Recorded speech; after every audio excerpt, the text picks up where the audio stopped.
ओम शांति। 1 मई 2026 के ईश्वरीय महावाक्य। पहले सुनते हैं मुरली के मुख्य पॉइंट्स। बाबा ने कहा, कर्म तो जरूर करना ही है, लेकिन गृहस्थ व्यवहार में रहते भी मुझे याद करो। बुद्धि का योग सदा एक बाप के साथ लगा रहे। मुख्य बात है ही याद की। तुम याद नहीं करेंगे तो अंदर जो कट चढ़ी हुई है वह कैसे निकलेगी। फिर बाबा ने कहा, याद से ही खाद निकलती है। ऐसे साजन व ऐसे बाप को कभी नहीं भूलना चाहिए जो तुमको स्वर्ग का मालिक बना रहे हैं। बाप तो सब बातें अच्छी रीति समझाते हैं, परंतु कोई की बुद्धि में पूरी रीति नहीं बैठता, तभी तो बाप को भूल जाते हैं। लास्ट में बाबा ने कहा, अशरीरी आए थे, अशरीरी हो जाना है।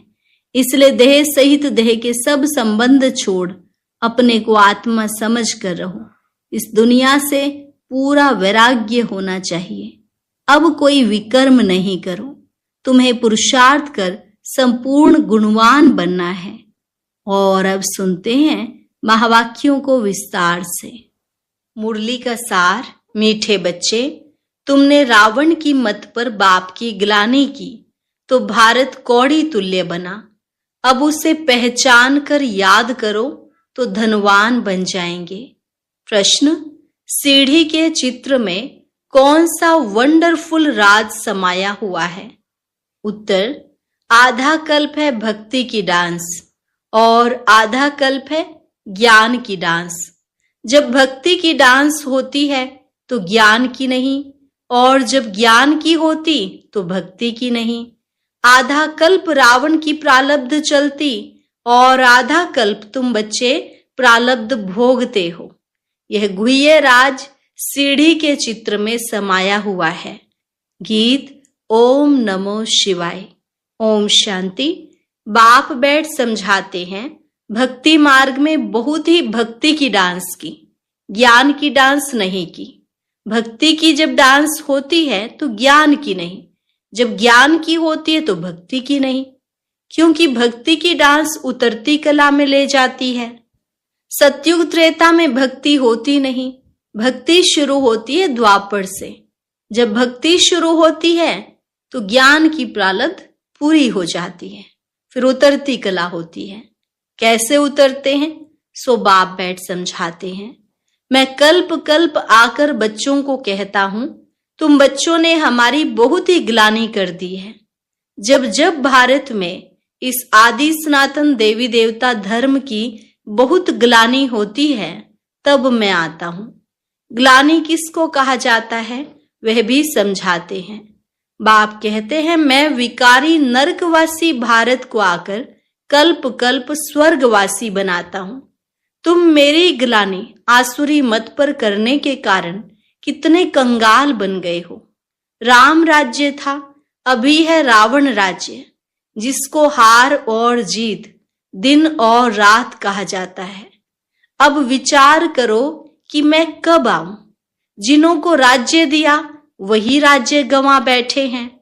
हिसाब किताब तो सारा समझाया ही है। मैं आकर वर्षा देता हूं, फिर रावण आकर तुमको श्रापित करते हैं। भारत को खास, दुनिया को आम। भारत की महिमा का भी किसको पता नहीं है। पहले पहले भारत ही था। कब था, कैसे था, कौन राज्य करते थे, किसको भी कुछ पता नहीं है, कुछ भी समझ से नहीं है। जो देवता थे शक्ल मनुष्य की, सीरत देवताओं की थी। अब सूरत भल मनुष्य की है, सीरत आसुरी है। जिसको समझाते हैं वह समझ से नहीं है, क्योंकि पारलौकिक बाप को ही नहीं जानते और ही बैठ गाली देते हैं। बाप की ग्लानि करते करते बिल्कुल ही कौड़ी तुल्य बन गए हैं। भारत का डाउनफॉल हो गया है। ऐसी हालत जब होती है, बाप कहते हैं तब मैं आता हूं। अभी तुम बच्चों को सम्मुख समझा रहा हूं। कल्प पहले भी ऐसे ही समझाया था। यह दैवी संप्रदाय की स्थापना हो रही है। मनुष्य से देवता बन रहे हैं। मनुष्यों को यह पता ही नहीं है कि कि बाप कब आते हैं। सतयुग त्रेता में तुम बड़ी खुशी में प्रारब्ध भोगते हो, फिर द्वापर से रावण का श्राप पाते पाते बिल्कुल ही खत्म हो जाते। जैसे देवताएं प्रारब्ध भोगते भोगते त्रेता के अंत में खत्म हो जाते हैं, फिर रावण की आसुरी प्रारब्ध शुरू होती है। भक्ति भी पहले अव्यभिचारी होती है, फिर व्यभिचारी होती है। सीढ़ी ठीक बनी हुई है। हर एक चीज सतो प्रधान, सतो रजो तमो बनती है। खाद पड़ती जाती है। तुम बच्चों को समझाया तो बहुत अच्छी रीति जाता है, परंतु धारणा कम होती है। कोई में तो समझाने का बिल्कुल अक्ल ही नहीं है। कोई अच्छे अनुभवी हैं जिनकी धारणा बड़ी अच्छी होती है। नंबरवार तो होते हैं ना। स्टूडेंट्स एक समान नहीं होते, कुछ न कुछ नंबर जरूर रखेंगे। कोई को भी समझाना है बहुत सहज। बाप कहते हैं मुझे याद करो, मैं तुम्हारा बेहद का बाप, सृष्टि का रचयिता हूं। मुझे याद करने से तुमको बेहद का वर्षा मिलेगा। याद से ही खाद निकलेगी। सिर्फ यह समझाओ कि तुम भारतवासी सतयुग में सतो प्रधान थे, अभी कलयुग में तमो प्रधान बने हो। आत्मा में खाद पड़ती है। पवित्र होने बिगर कोई वहां जा नहीं सकते। नई दुनिया में है ही सतो प्रधान। कपड़ा नया है तो कहेंगे सतो प्रधान, फिर पुराना तमो प्रधान हो जाता। अभी सबका कपड़ा फटने लायक है। सब जड़जड़ी भूत अवस्था को पाए हुए हैं। जो विश्व के मालिक थे वही बिल्कुल गरीब बने हैं, फिर उनको ही साहूकार बनना है। इन बातों को मनुष्य नहीं जानते। भारत स्वर्ग था, इन लक्ष्मी नारायण का राज्य था, और सब धर्म वाले तो बाद में आए हैं। बाप तुमको रियल बात बैठ समझाते हैं। गीता का देखो कितना मान है। पढ़ते पढ़ते बिल्कुल ही नीचे गिर गए हैं, तब पुकारते हैं हे पतित पावन आओ। हम भ्रष्टाचारी बन गए हैं। सदगति तो भगवान ही दे सकते हैं। बाकी शास्त्रों में तो सब है भक्ति मार्ग। तुम्हारी बुद्धि में बैठा हुआ है हम बाबा के ज्ञान से देवता बनते हैं। अब सारी दुनिया से वैराग्य है। सन्यासी भी भक्ति करते हैं, गंगा स्नान आदि करते हैं ना। भक्ति भी सतो प्रधान, फिर रजो तमो होती है। यह भी ऐसे है। आधा कल्प ब्रह्मा का दिन और आधा कल्प रात गाई जाती है। ब्रह्मा के साथ जरूर ब्राह्मणों का भी होगा। तुम अभी दिन में जाते हो। भक्ति की रात पूरी होती है। भक्ति में तो बहुत दुख है, उनको रात कहा जाता है। अंधेरे में धक्के खाते रहते हैं भगवान से मिलने के लिए।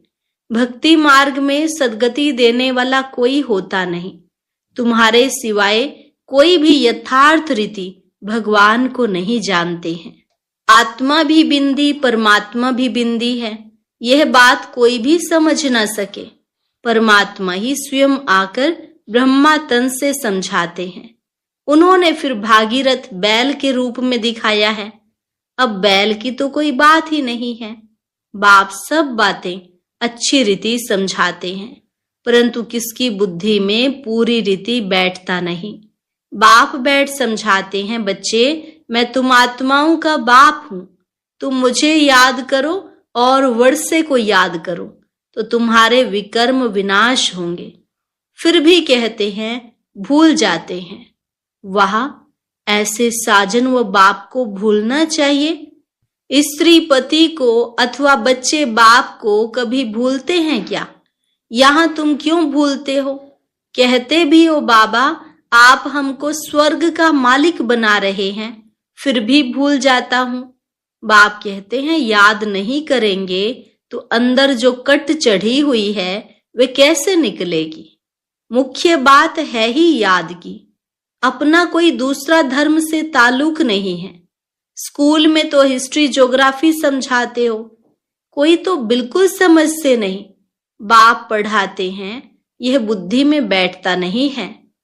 अच्छा बाप और वर्षा तो याद करो कि यह भी भूल जाते हो।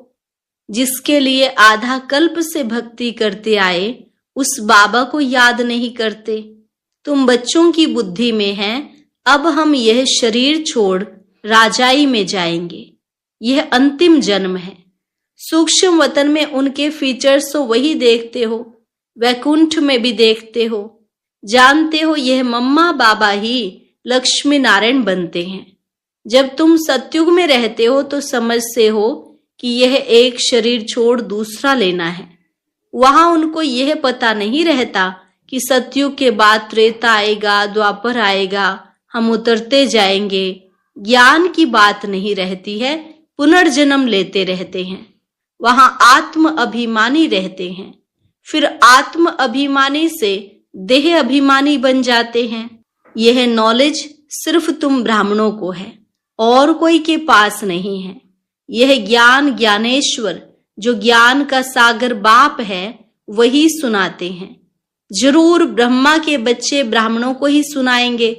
ब्रह्मा के बच्चे हैं ब्राह्मण संप्रदाय। रात दिन का फर्क है। तुम पुरुषार्थ कर संपूर्ण गुणवान बनते हो। संपूर्ण निर्विकारी गृहस्थ व्यवहार में रहते भी तुम बाप को याद करो। कर्म तो करना ही है।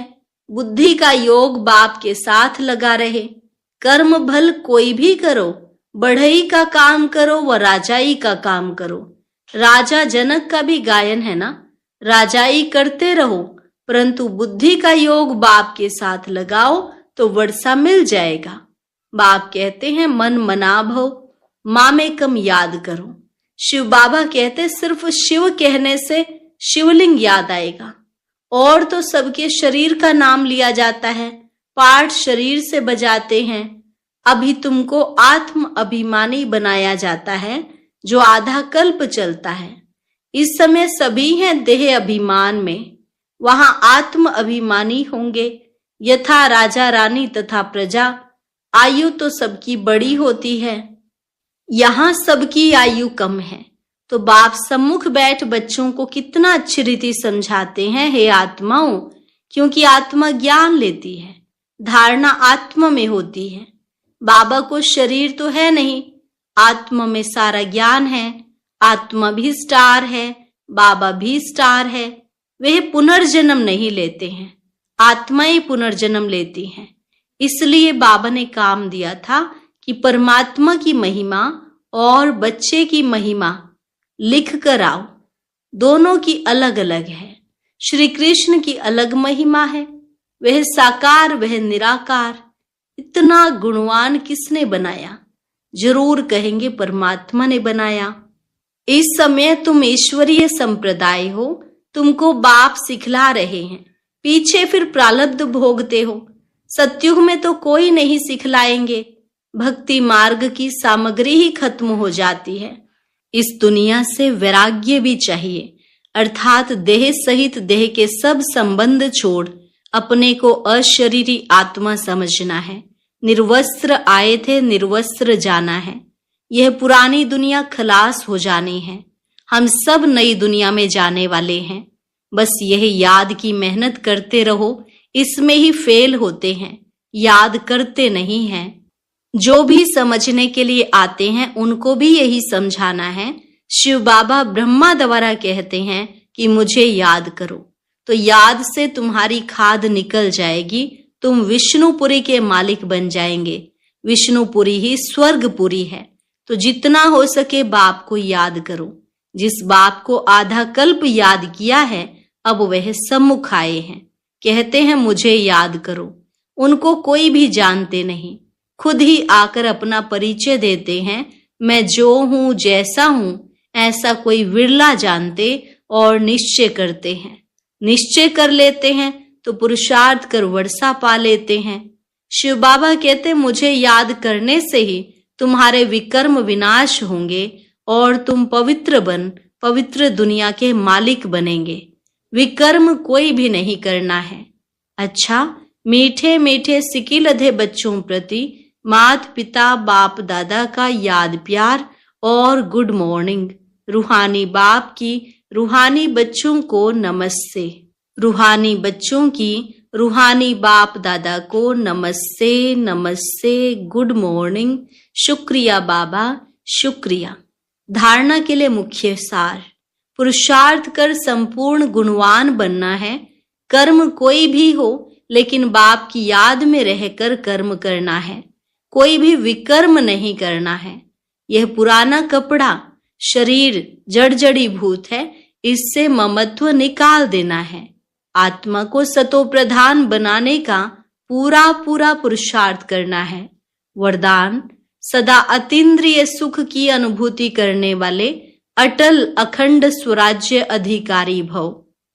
सदा अतीन्द्रिय सुख की अनुभूति करने वाले अटल अखंड स्वराज्य अधिकारी भव। जो बच्चे संगम युग पर अतीन्द्रिय सुख का वर्षा सदा काल के लिए प्राप्त कर लेते हैं, अर्थात जिनका बाप के विल पर पूरा अधिकार होता है, वे विल पावर वाले होते हैं। उन्हें अटूट अटल अतीन्द्रिय सुख की अनुभूति होती है। ऐसे वारिस अर्थात संपूर्ण वर्षे के अधिकारी ही भविष्य में अटल अखंड स्वराज्य का अधिकार प्राप्त करते हैं। स्लोगन, जहां मेरापन आता है वहां बुद्धि का फेरा हो जाता है। जहां मेरापन आता है वहां बुद्धि का फेरा हो जाता है। मातेश्वरी जी के अनमोल महावाक्य। चढ़ती कला और गिरती कला की मुख्य जड़ क्या है? बहुत मनुष्य यह प्रश्न पूछते हैं कि जब इतना पुरुषार्थ कर जीवन मुक्ति पद को पाते हैं, तो फिर वहां क्या कारण बनता जो हम नीचे गिरते हैं, अर्थात सतयुग से नीचे त्रेता द्वापर तक आते हैं। भले हम कहते हैं कि यह हार और जीत का खेल है, इसमें चढ़ती कला और उतरती कला होने का भी कोई कारण जरूर है, जिस कारण के आधार पर यह खेल चलता है। जैसे पुरुषार्थ से हम चढ़ रहे हैं, वैसे गिरने का भी कारण जरूर है। अब कारण भी कोई बड़ा नहीं है, जरा सी भूल है। जैसे परमात्मा कहता है मुझे याद करो तो मैं तुमको मुक्ति जीवन मुक्ति पद दूंगा, वैसे ही जब बॉडी कॉन्शियस हो परमात्मा को भूलते हैं तो गिरते हैं, फिर वह मार्ग में चले जाते हैं, फिर 5 विकारों में फंसने से दुख उठाते हैं। तो यह हुआ अपना दोष, न कि रचता का दोष है। जो लोग कहते दुख सुख परमात्मा ही देता है, यह कहना बिल्कुल रोंग है। बाबा सुख रचता है, न कि दुख रचता। बाकी हम श्रेष्ठ कर्म से सुख उठाते हैं और भ्रष्ट कर्म से दुख भोगते हैं। बाकी अच्छे कर्म का फल और बुरे कर्म का दंड परमात्मा द्वारा अवश्य मिलता है। परमात्मा ऐसे नहीं कहेंगे कि सुख दुख दोनों परमात्मा देता है, नहीं। परमात्मा तो चढ़ती कला में हमारे साथ है, बाकी गिराने वाली माया है। कॉमन रीति में भी कोई साथ अथवा मदद लेते हैं सुख के लिए, बाकी दुख उठाने के लिए कोई किसका साथ नहीं लेते। बाकी तो जैसा जैसा कर्म वैसा वैसा फल की रिजल्ट। तो इस ड्रामा के अंदर सुख दुख का खेल अपने कर्मों के ऊपर बना हुआ है, परंतु तुच्छ बुद्धि मनुष्य इस राज को नहीं जानते। अच्छा, अव्यक्त इशारे, सदा अचल अडोल एक रस स्थिति का अनुभव करो। समय प्रमाण अब सदा अचल अडोल सर्व खजानों से संपन्न रहो। थोड़ा भी डगमग हुए तो सर्व खजानों का अनुभव नहीं होगा। बाप द्वारा मिले हुए खजानों को सदा कायम रखने का साधन है सदा अचल अडोल रहना। अचल रहने से सदा ही खुशी की अनुभूति होती रहेगी। जैसे विनाशी धन नाम मान शान कुर्सी आदि मिलती है तो खुशी होती है ना, यह तो अविनाशी खुशी है, लेकिन यह खुशी उससे रहेगी जो अचल अडोल एक रस स्थिति में रहेंगे। अच्छा, आज